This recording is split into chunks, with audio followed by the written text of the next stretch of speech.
说起东北的小城市，很多人第一时间想到的是躺平圣地鹤岗，3、5万一套的房子确实让人心动。但鹤岗在我国北部的中俄边境，距离省会哈尔滨开车要430多公里，这样偏远的地理位置也让不少人望而却步。那么东北还有没有与鹤岗房价持平、消费相当，但地理位置更有优势的鹤岗平替呢？在距离鹤岗800公里外的吉林省南部，有这样一座东北小城，它的常住人口数量与鹤岗基本持平，5万左右的房子比比皆是。到哈尔滨开车仅需300多公里，甚至比鹤岗还要近；到沈阳200多公里，到长春仅100多公里。它与鹤岗同样因煤而兴，也曾在上世纪60、70年代繁荣一时，一度被称为东北小上海。但现在很少有人听过它的名字，它就是吉林辽源。作为吉林省最小的地级市，辽源市的面积仅5100多平方千米，约等于1/3个鹤岗。辽源到底是一座怎样的城市？它可以是鹤岗的平替吗？带着这些疑问，我们打算去辽源。94岁了，22岁来辽源。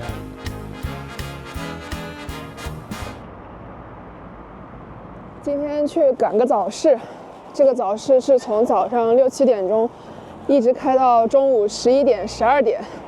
虽然现在已经10点多了，但是我们去还赶得上。这个早市也是当地比较有名且规模比较大的一个早市啊。很多本地人早上起来遛完弯就会去早市上买点日常的所需，然后散着步就回家了。前面这个地方就是早市的入口了，人可真不少呀。每个人都提着好几个塑料袋，里面装着今天买的肉、蔬菜，还有各种食物。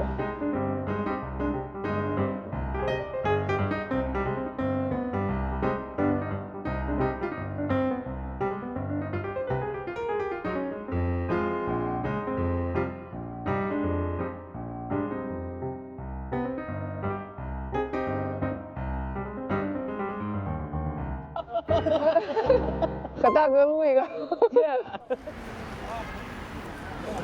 这是什么呀？土啊。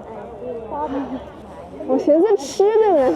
是养花的，住在楼户家家都养花。哦。养花你有花就得有土啊。哦。没有土的是要养花。好，谢谢。你这俩小孩多大？30了。那边还有个老哥在直播呢。他收拾你，你就把你的看那个鱼鳞，你就往他的右领一扔。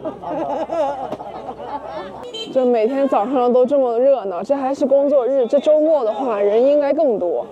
男人你再穷啊，别让媳妇儿去打工啊，打来打去电话都打不通啊，1斤9两2斤。打不通啊！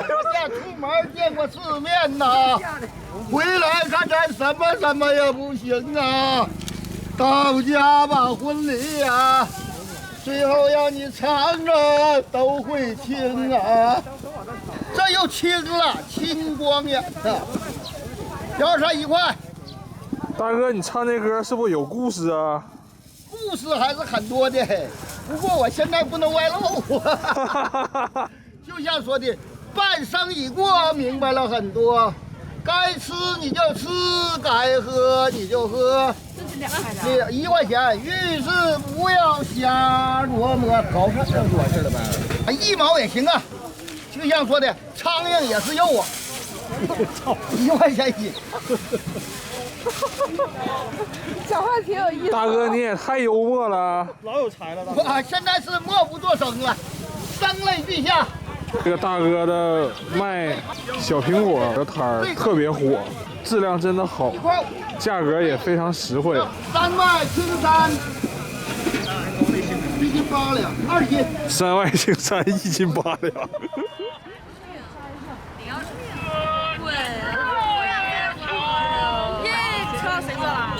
这摊上全是大鱼，钓鱼佬狂喜。便宜25两条，25两条。这是什么鱼啊？这是25了。这是花鲢。花鲢啊，鱼嘛，这得吃多少顿才能吃完这么大的鱼？反正哥们朋友啥的，你就招着就吃呗。俺这10个8个人的哈，这玩意儿2条鱼干出去。1块钱1搂，在东北搂是个量词。这个集市还是挺全乎的，基本上该有的都有，从早餐到吃肉、蔬菜、水果，各种吃的用的，什么都有，一应俱全。而且这个集市特别的长，大概全逛下来也得需要个半个小时。到点了，城管的车就会过来，大喇叭广播到点了，让大家撤事儿。马上12点了，商贩收摊了，小麻雀登场了。这是喂的还是钓？哦，特意喂的是吗？打了一些花生米。哦。夹着，完了还有卖肉的，那小巧一天吃可好。粉条子。粉条这样卖肉的都吃。他还吃粉条子呢。对，肉也吃。一冬天吃的老胖了。花生米不能多喂啊，要不然容易那什么血脂高啊。刚刚地上有一些小麻雀在吃那个小米儿，然后当地的这个居民告诉我们，这是他们单独撒到地上喂的，要不然冬天这些小家巧就冻死了，也没什么吃的。东北人民还是比较淳朴善良的。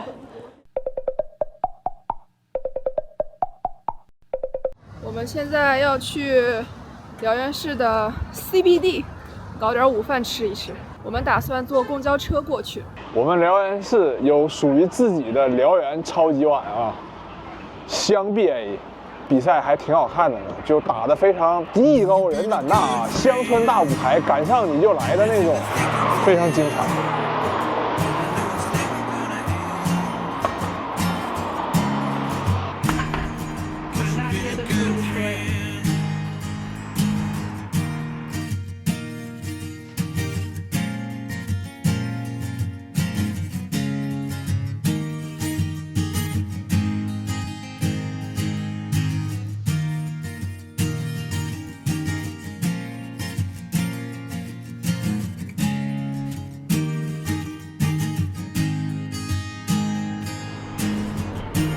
哦，人不少，我上不去了。哎呦，这人挺多呀！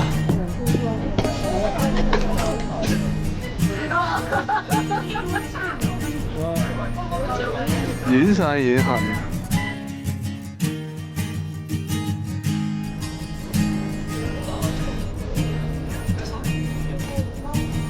应该都搁这站下。走，我也下。哎呦，好不容易抵达辽源 CBD 了。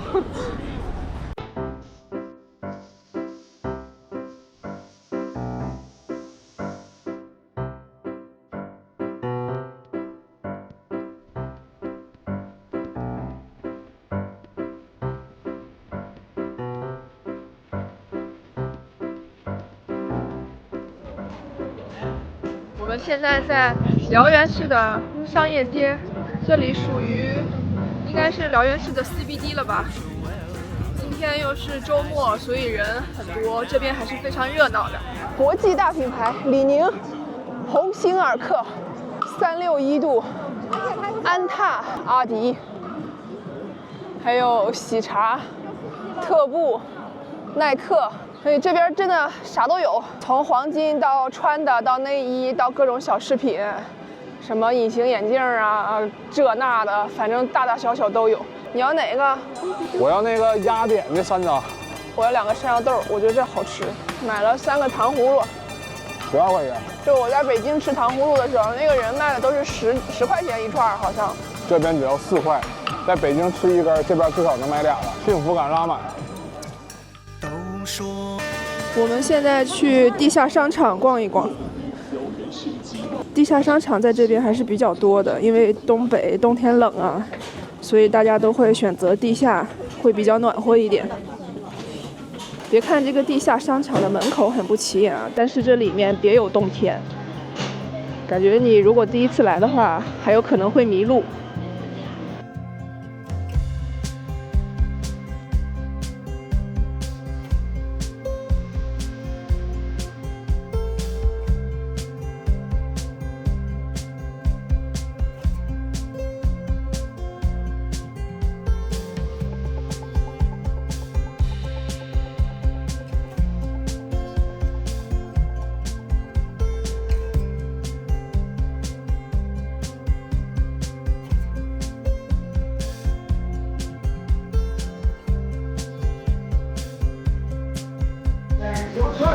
西边葫芦，20块14。这批20的吗？这真的啥都有，涵盖了从小出生到长大的所有东西。39的 T 恤，各种包，羽绒服，真不贵。你看，50块钱，这裤子50。辽源的 CBD 没有一线城市那么富丽堂皇和高大上，但绝对是非常接地气的。吃个啥呀？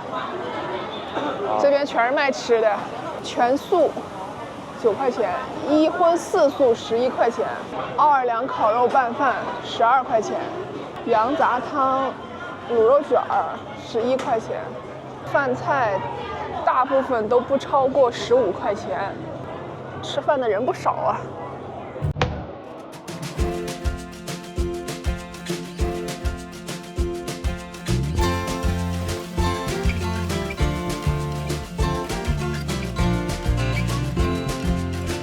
看了一圈，还是决定尝一下这个麻辣拌吧。这个排队的人最多。麻辣拌13元1份，正常都是不辣、微辣、麻辣，它这里多了一个酸甜口味，满满一盘子13块钱。这一个成年人肯定能吃饱，我估计我都吃不了。它这种各种口味的搭配，虽然上面写着是4种口味，但是你可以要求它给你加各种料，也就是各个口味之间是可以混搭的。我让那个阿姨给我加了点麻油，然后我又要的是酸甜口，所以它这个东西吃起来就是酸甜加一点麻麻的感觉。里面还有肉呢，哦，这个是火腿，它里面还有鱼丸呢。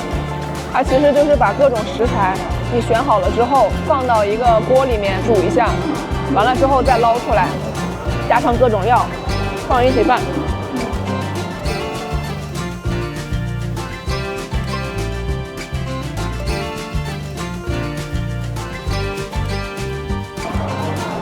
都给陆总吃出汗来了，大汗淋漓。在这个地下的美食广场吃饭，你很难15块钱吃不饱。就这一瓶水2块钱，配上一个13式的饭，基本上15、16左右就能吃得非常饱。所以说来这边吃饭的不只有说是年轻人，还有很多老年人以及带着孩子的家长。本地人中午不想在家吃饭的话，就会来地下的这个美食城里面逛悠逛悠，15块钱吃到撑。那边的阿姨在吃饭呢。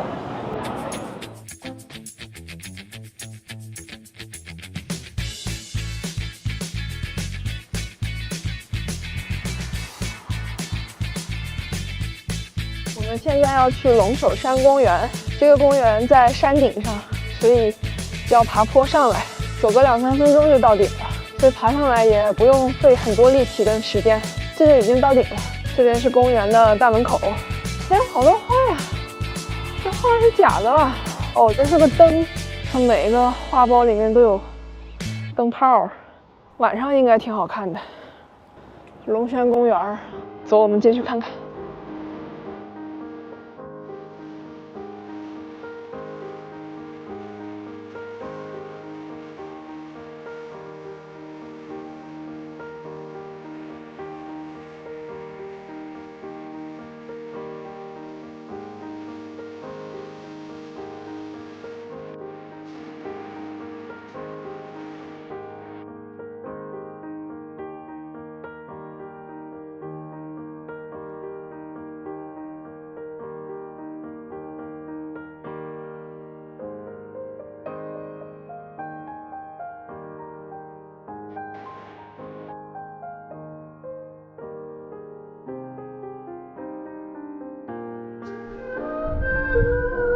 电的这是。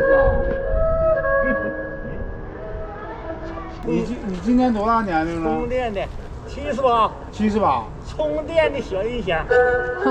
你要拉2胡能活180呀！我告诉你。我这都后学的呢，我这。那小拉挺好啊。那小孩都说了，这老艺术家了。这个公园的中心有一个八卦图，在这个地面上，这个小广场上就是人民群众的文化娱乐中心。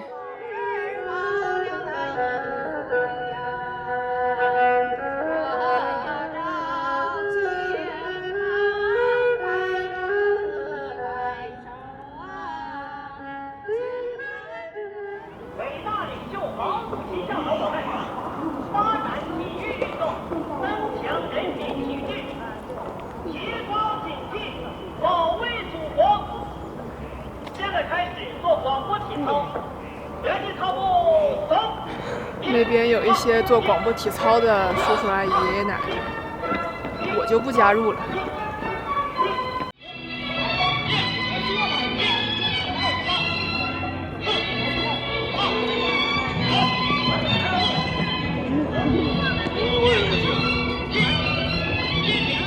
爷爷，你今年多大年纪了？94。哎呦，94呀！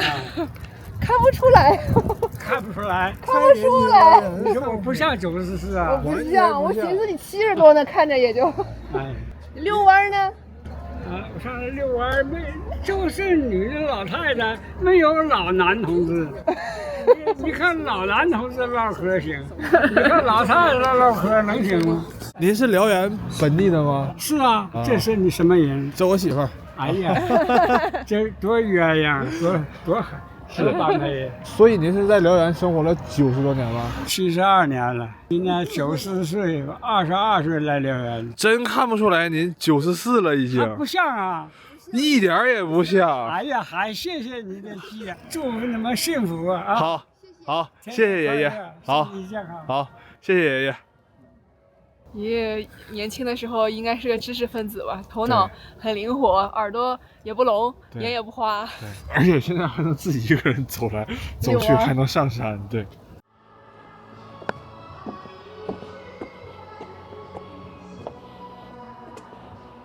龙首山城，这个建筑也有些年代了，这一看就是上世纪的建筑。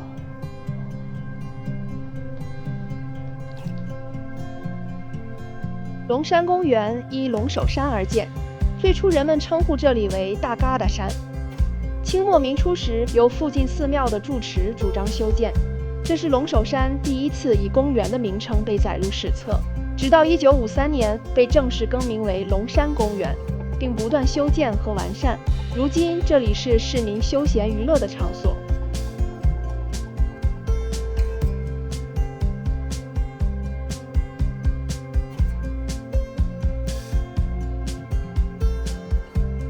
与龙山公园毗邻的道教建筑是魁星楼，69米的高度，在道教塔楼中实为罕见，是辽源市的地标性建筑，也是我国道教塔楼中的杰出代表，被称为玄门塔楼之最。魁星是掌管文人功成名败的文运之神，每年都会有很多考生与家长慕名来魁星楼祭拜，祈求金榜题名。我现在途经的这条河就叫东辽河，东辽河的源头就在辽源市。这个河面还是非常干净、清透跟宁静的，岸边的建筑倒映得非常的清晰，就像镜子一样，好漂亮啊！漫步在这个河边栈道上面，有一种别样的感觉。这边是夕阳，这边就是月亮。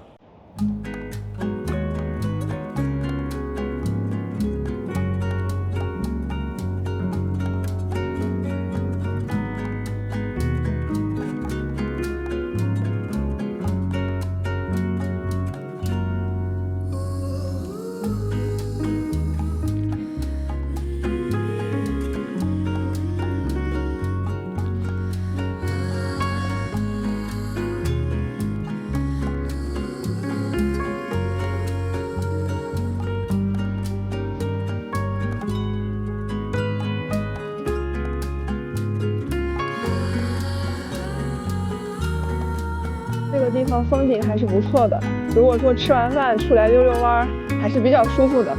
夏天的话，我估计这边会有很多人在这遛弯。这个沿河步道修的确实不错。那边有一个大哥准备直播了，他是要唱歌吗？还是要干什么？设备、手机都已经支上了，现在还在拿电源。在这个魁星楼下东辽河畔做直播也是挺有意境的，也是一种享受吧。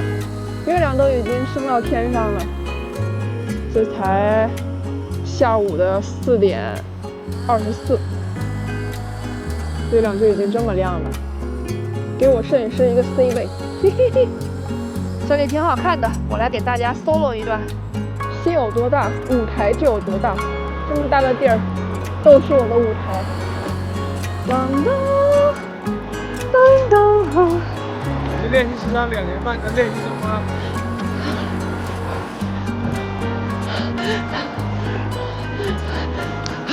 嘿嘿，是这样吗？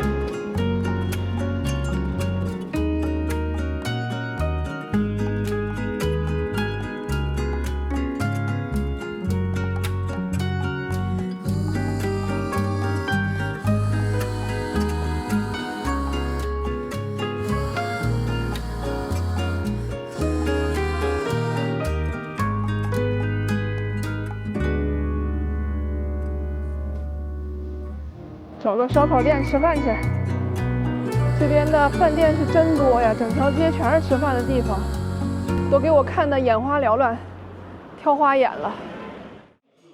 我们现在点了6串爆汁大块肉，10串干豆腐，10串小石蛋，6串猪肥瘦，还有4串板筋，1串馒头，1串面包。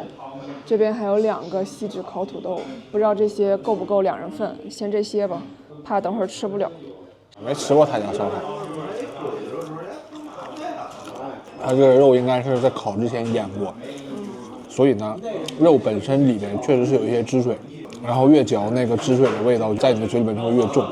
整体烤啊，口感我觉得是稍微偏硬一点点，但是让人吃起来绝对不会很腻，味道方面我觉得还可以。这是牛美丽同学点的烤面包，这是我的，对，这是我的小肉串。对比一下你就知道这面包有多么巨大了。这一串4块钱一个。它上面撒了一些糖，就是这个彩色的装饰用的糖块，因为它花花绿绿的会很好看。整个面包都是甜的，也很软，我喜欢吃甜食。这个猪蹄确实不错，最外层有一点点烤焦，但是正因为把猪皮烤焦了，它会更脆，然后里面呢的那个肉呢又不会特别的腻。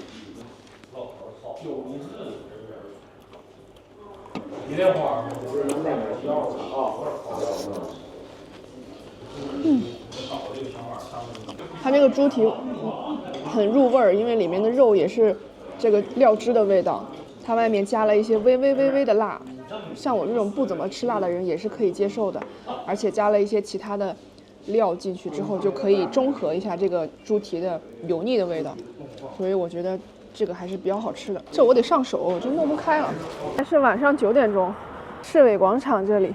这个广场的对面就是辽源市的市委，所以这个广场也是叫市委广场。这边还是有很多人在打羽毛球或者是在打牌。哎，但是这里没有跳广场舞的。那边有一些大爷在打牌。这个路边停了一排的警车，对面就是派出所或者是公安局，所以在这个地方打牌还是挺有安全感的，挺好。人民广场，人民的广场。我的摄影师在这儿做航拍，然后底下有一只大橘，很默契地钻到了它的裆下，趴下不走了。小喵咪，你怎么喜欢在人家屁股下面蹲着呢？你这什么癖好啊？啊？你不能随便钻男孩子裤裆，你知道吗？猫哥也是一个男的。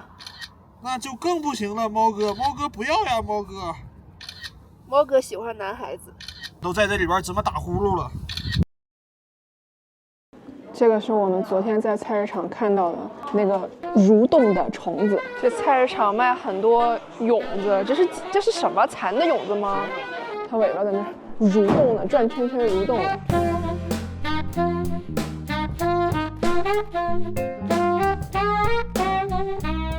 这玩意儿我也只在东北见过。在别的地方我都没见过这玩意儿。这虫子叫碱蛹，所以它应该是在蚕吐成丝做茧之后里面的那个东西，高蛋白。外面的皮已经被炸脆了，里面就是这种像鸡蛋一样的这种软软的。查了一下这个东西的吃法，一般就是干煸、油炸或者是水煮。外面那个皮都是透明的，都能看到里面的那个像蛋清一样的内部结构。外面的皮应该撒了盐，所以外面是有一点咸味的，里面是软软糯糯的感觉。说不上来它和什么味道相似，它就是专属于碱蛹的独特的味道。不错的。哇，雪衣豆沙是吧？雪衣豆沙，这个应该是吉林的菜吧？我只在辽源吃过。它外面是鸡蛋清，然后里面是豆沙。我尝一个啊。它外面是鸡蛋清的味道，不是面粉的味道，所以外面很软，又能成型成固体，所以里面是一个豆沙团。然后它这边有糖，可以蘸一下。我之前查了一下它的做法，就是把鸡蛋清放在碗里，这样打到一定程度之后，把捏成球的这个豆沙放到这个里面，然后锅油炸，出来就是这个样子。做这个菜比较考验功力，你这个鸡蛋清打的力度不够，那它可能不能成型，不能把这个豆沙球给很好的包裹起来。但是你如果这个鸡蛋清打的力度过了，那它这个口感又不对了。所以做这个菜还是比较考验厨师的功力的。你看这个边缘，它不是面粉，它看起来像面粉，但它绝对不是面粉，它就是鸡蛋的味道。这道菜相传是乾隆皇帝做太上皇的时候，当时宫里面有一个御厨，他来自吉林，他给这个乾隆帝做了这么一道菜。后来清政府灭亡了之后，吉林的厨子就把这道菜带回了自己的家乡。所以如果清政府现在没灭亡的话，普通老百姓还吃不上这玩意儿呢。这个甜品也被戏称为东北马卡龙。我们今中午点的菜，一盘锅包肉，一盘炸碱蛹，雪衣豆沙，还有一个大拌菜，4个菜啊，我们指定吃不了，等会儿要打包带走。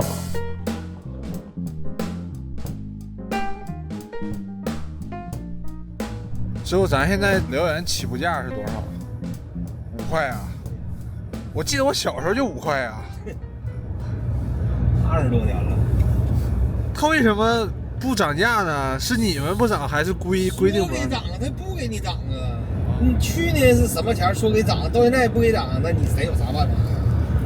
鹤岗那边他起步价都7块，咱这还是5块。鹤岗那边都7块了。那你这跑一天大概能挣多少啊？现在活跑100元。活跑的时候一天能整个300多块钱。300多啊！啥时候活跑？天冷之后呗，冬天。天冷落雪了呗。落雪了啊！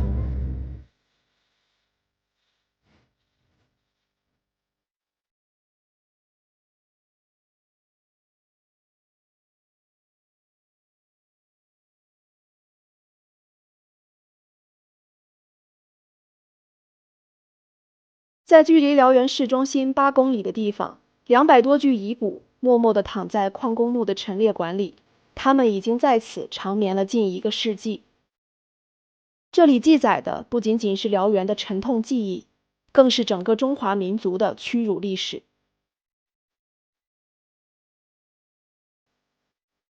煤炭曾是辽源市的支柱产业。1931年9·18事变后，日本侵略者以武力强占煤矿，并残酷地推行以人换煤的人肉开采政策。他们通过诱骗、掳掠等方式，从东北和华北等地强行抓捕大量的中国劳工，奴役他们进入辽源煤矿，开展高负荷的人肉采煤工作。这是矿工墓纪念馆里面模拟当年的这个煤矿开采现场。当年日本人就是在这里奴役中国人民，开采挖掘中国的煤矿。这些矿工就在这种暗无天日的煤矿底下日夜辛勤劳作。这里边就这么小，哎呦，我在里面头都抬不起来。这些矿工就在这里面受到日本帝国主义的压榨，每天都在这里劳作，直至被奴役致死。恶劣的工作环境、高强度的劳动、疾病、饥饿以及非人的待遇，在日伪统治的14年间，这里有约8万名矿工被惨无人道地折磨致死，平均年龄仅有30.5岁。因死亡的矿工越来越多，掩埋尸体一度成为了统治者的负担。他们甚至专门建设炼人炉，无数矿工的遗体，甚至还没有咽气的活人，无一幸免，全被扔了进去。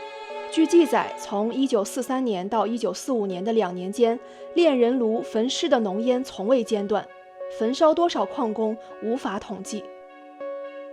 经过几十年的自然风化和水土流失，如今炼人炉的遗址中，在42平方米的范围内，仍存留30多厘米厚的骨灰与焦土。1931年至1945年，日本侵略者从辽源掠夺走煤炭1548.96万吨，留下了6个堆满中国矿工遗骨的万人坑。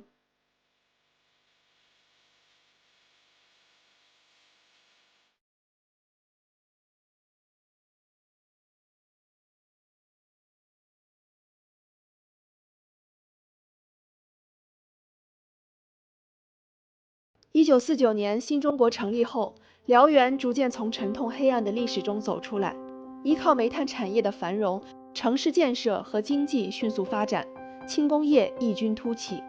辽源是最先研制出洗衣机的城市之一，新中国就此开启了家庭清洁的新时代。也有东北地区第一个彩色电影胶片生产基地，一卷卷胶片记录下了无数珍贵的画面和历史瞬间，为中国的电影事业发展奠定了坚实的基础。第一支由周恩来总理命名的红双喜牌国际比赛用乒乓球也诞生于此。小小的乒乓球在世界的赛场上跳动，展现着中国的体育实力和制造水平。辽源研制生产的碳纤维新材料，更是为我国原子弹发射所采用，为新生的共和国国防事业奉献出了自己的力量。这个时期的辽源，无论重工业、轻工业，还是文化与体育，毫无疑问都是东北辽阔黑土地上一颗闪亮的明星。辽源也在这个时期被誉为东北小上海。2008年，吉林辽源与云南个旧、江西萍乡等12个城市一并被列为全国首批资源枯竭型城市，比鹤岗还要早3年。到2024年，随着辽源最后一个矿井的停产，与煤炭有着100年纽带的城市也不得不与曾经那黝黑的恋人挥手告别。资源枯竭型城市通常会经历建设、繁荣、衰退、转型、振兴或消亡的过程，其经济转型是世界性的难题，是振兴还是消亡？给出答案的不仅是时间车轮的滚滚向前，更是朴素人民的一个个选择。鹤岗因房子白菜价而一度成为网红城市，也有人期望在个旧买房。那辽源的房价是怎样的呢？我们现在要去看一个辽源的房子，这个网上的标价是5万块钱50平，网上看着还不错啊，所以我们跟房东约了线下看房。我们自己本身也想在辽源市买一套房，所以顺便去看一看这边的房价行情。这边很多户房子的玻璃上贴着出售的信息，所以这个小区应该有挺多房子要卖的。而且这里是处于一个比较市中心的地段，它距离辽源市的城市中心 CBD 就我们逛过的那个地方走路过去只需要不到10分钟。这里面别有洞天啊！外面街道上吵吵嚷嚷的，这里面还是比较安静的，还有出售的车库。我这个地点是离哪个？对，我感觉这小区是挺方便的。这还有7楼呢。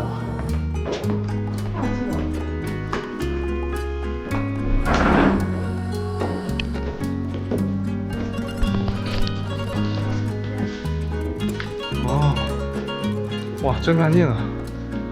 真干净。哦，不错不错。要是2个人住的话更好。对对对，这边还有柜子，这采光真不错。它是从早上开始啊。从早上阳光出来早吗？啊，对，那边是东边。一直到路上。哇，这一个屋我看一下，哦，从这边太阳就起来了，然后一直到下午落山，这屋都是有阳光。对对对。哇，真好。你看现在都3点多了，现在还能这个阳光。哇，这阳台，所以是没通燃气是吗？这边？没有，这个小区没有。这小区没有燃气是吗？也就是说做饭的话就放一个电磁炉啥的。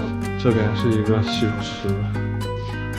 啊，这边视野还不错，还有一个吃饭的厅，这儿弄一个桌子，吃饭往那一支。对，多少钱？这个是5万。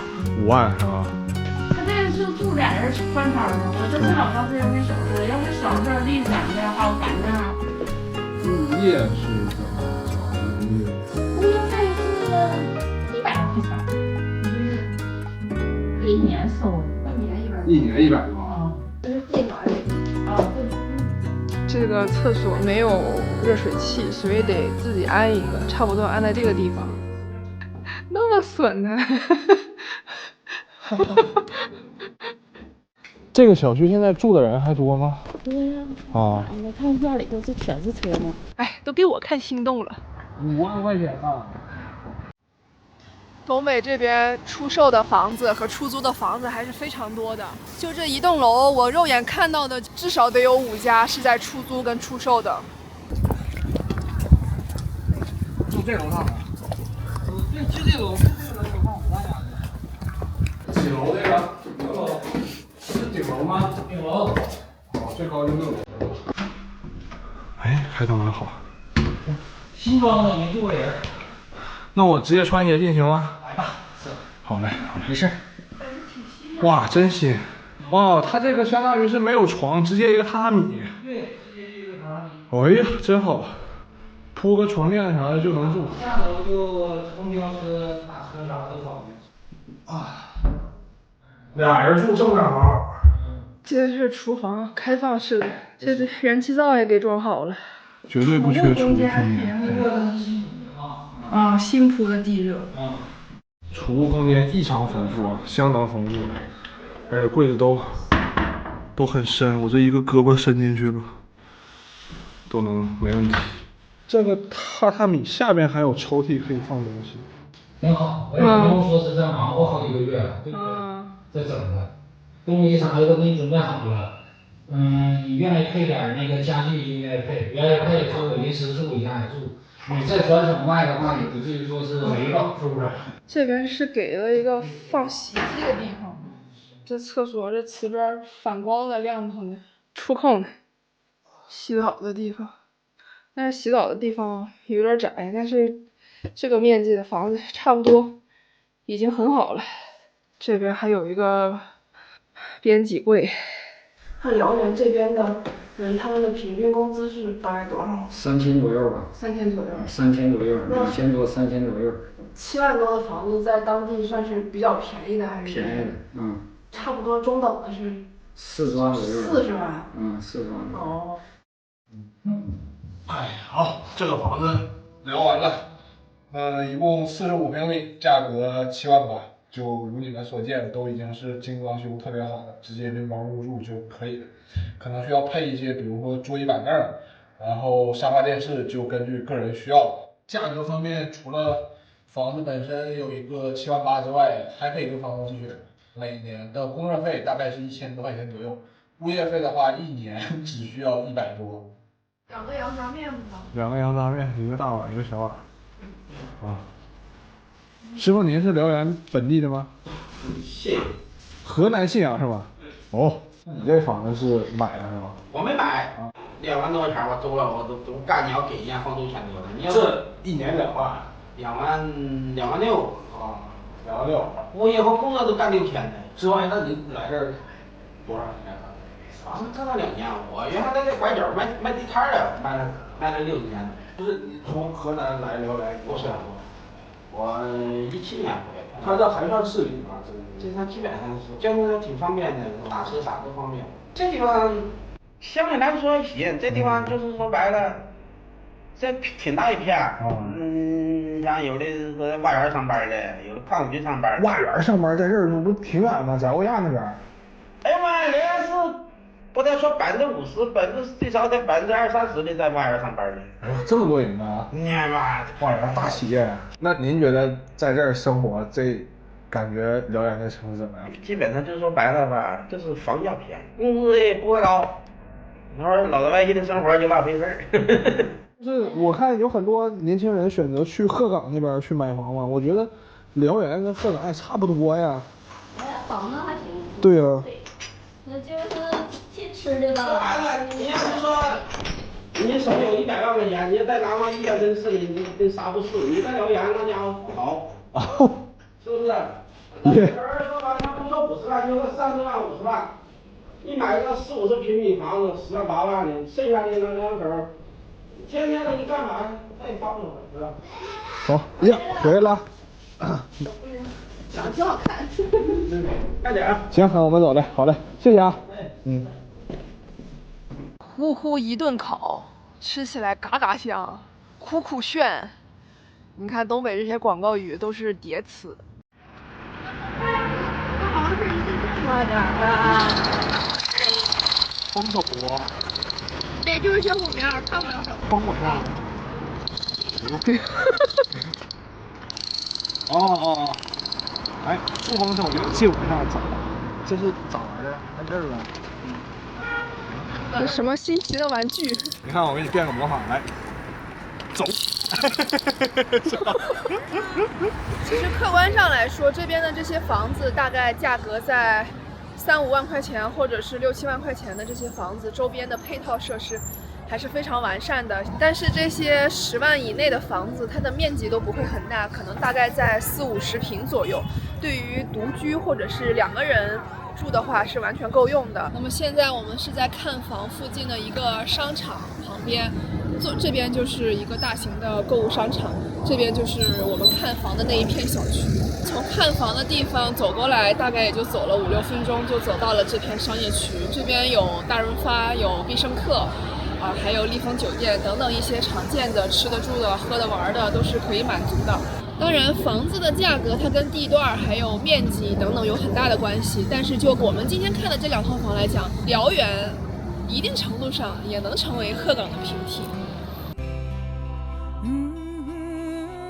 生活在这里的辽源人，他们有人见证过辽源的辉煌，也经历过辽源的衰落。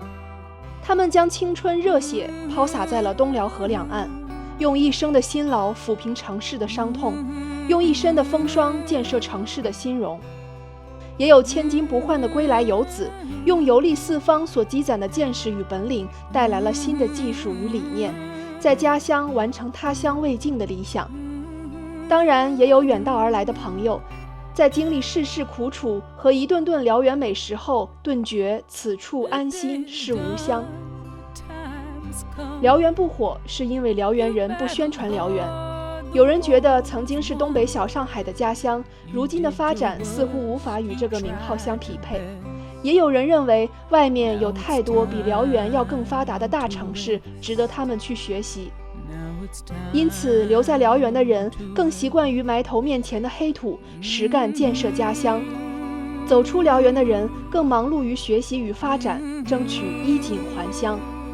但无论是留在家还是走出去，每当辽源人看到天上的飘雪与明月，在他们心中都会涌出一个共同的想法，那就是辽源早晚有一天一定会火。如果你问他们哪来的自信，因为他们都记得星星之火可以燎原。